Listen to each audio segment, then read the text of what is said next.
Good day, dear parents and educators. Today, we are discussing a vital topic, creativity in children. But let's start with a fundamental question. What exactly is creativity in a child's world? For a child, creativity is not a mysterious talent that only a few possess. It is a natural capacity with which every child is born. It is their primary way of thinking, learning, and understanding the world around them. In simple terms, a child's creativity is their ability to see things in new and different ways, connect ideas that others don't, find unique solutions to problems, big and small. Think of it not as drawing a perfect picture, but as imagining that the blue scribble is a river of melted sky. It's not about building the Lego set exactly as the instructions say, but about using those same blocks to create a brand new spaceship for their stuffed animal. The great news is that this natural capacity is like a seed. It can either wither or flourish, depending on the environment we provide. Our role is not to teach creativity, but to become gardeners who nurture it. Today, we will break this down into three main parts. The 4 key ingredients of a child's creativity. Practical strategies to actively develop it. Common mistakes we must avoid, with clear examples. Part 1. The 4 key ingredients of childhood creativity. To nurture creativity, we must first understand its components. Think of these as the 4 colors on a child's mental palette. 1. Fluency, the quantity of ideas. This is the ability to generate a large number of ideas, answers, or solutions. What it looks like, ask a child. What can we do with an empty cardboard box? A fluent thinker will list many ideas. A car, a house, a robot costume, a bed for a giant, a spaceship, a treasure chest. Why it matters? It trains the brain to see multiple possibilities, understanding that there is rarely just one right answer. 2. Flexibility, the variety of ideas. This is the ability to shift perspective and think about things in different categories. What it looks like. While fluency produced many ideas for the box, flexibility produces different kinds of ideas. Instead of just things, car, house, a flexible thinker might suggest a fort for hiding, a drum for making music, a canvas for painting on. They change the category from objects to activities. Why it matters. It prevents rigid thinking and helps children approach problems from different angles. 3. Originality, the uniqueness of ideas.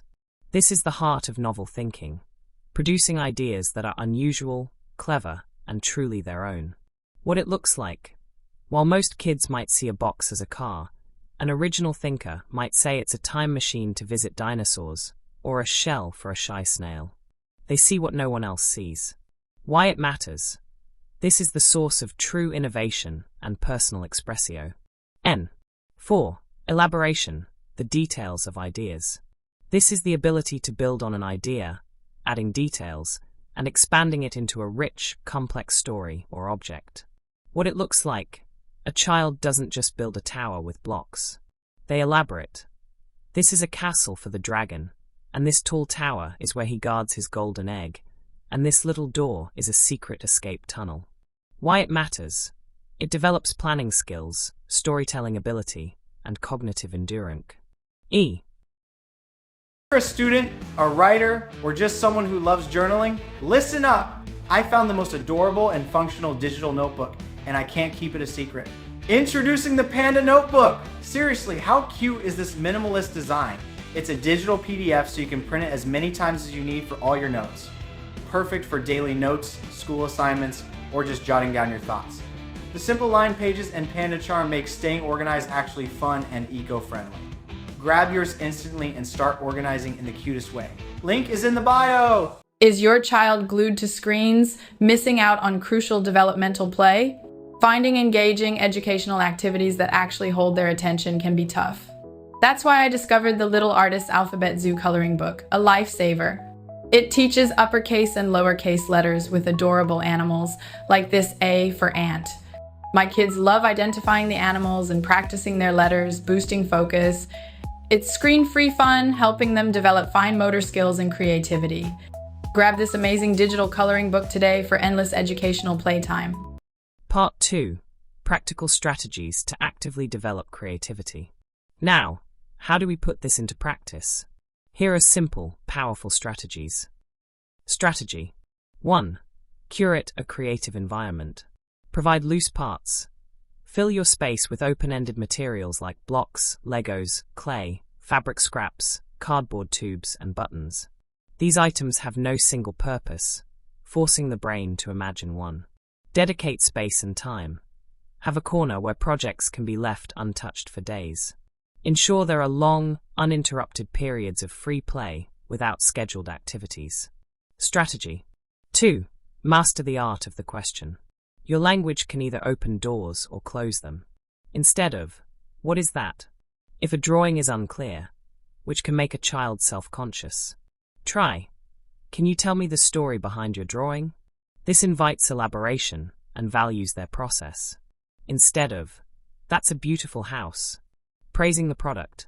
Try, "I see you used every color in the box. How did you decide to make the roof so tall?" Praising the effort and choices. Strateg. Y3. Embrace and reframe failure. The fear of being wrong is the biggest creativity killer. What to do when a block tower falls? Don't say, "Oh no, it broke." Instead say, "Wow, that was a big crash. What did we learn about balance? Let's see how we can build it even stronger." The goal: teach them that mistakes are not failures. They are valuable experiments and stepping stones. Strateg. Y4. Value process over product. Shift your focus from what the child makes to what the child learns and experiences while making it. Example: if your child spends an hour mixing paints on paper until it becomes a brown mess, the value is not in the final brown painting. The value is in the sensory experiment.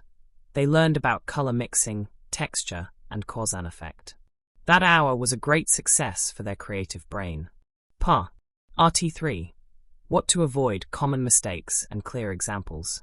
Even with the best intentions, we can sometimes unintentionally stifle creativity. Let's look at some common pitfall. S. Mr. K. 1. Overcorrecting for realism. The mistake: a child draws a rabbit with purple fur and green wings. An adult says, "That's nice, but rabbits aren't purple, and they don't have wings." The problem: this teaches the child that their unique, original vision is wrong. They will soon stop imagining winged rabbits and start drawing only what they know to be correct. The better approach: a flying purple rabbit. What a fantastic idea. What is its name, and where does it live? Mr. K2. Providing ready-made solutions. The mistake: a child is struggling to fit a shaped block into a hole. The adult immediately takes it and shows them the right way. The problem: you rob them of the aha moment. The struggle is where the learning happens. The better approach: it's a tricky one, isn't it? Try turning it around. What happens if you look at it from the other side? Guide, don't solve. Mistak. E3. Overscheduling and fearing boredom. The mistake: filling every moment with classes, playdates, and screen time. The problem: boredom is the incubator of imagination. When a child is bored, their brain is forced to generate its own entertainment, which is the essence of creativity. The better approach: allow for unscheduled, unstructured time. It is okay for a child to say, "I'm bored." See it as an opportunity, not a problem for you to solve. Missed. Ake4. Focusing only on the masterpiece.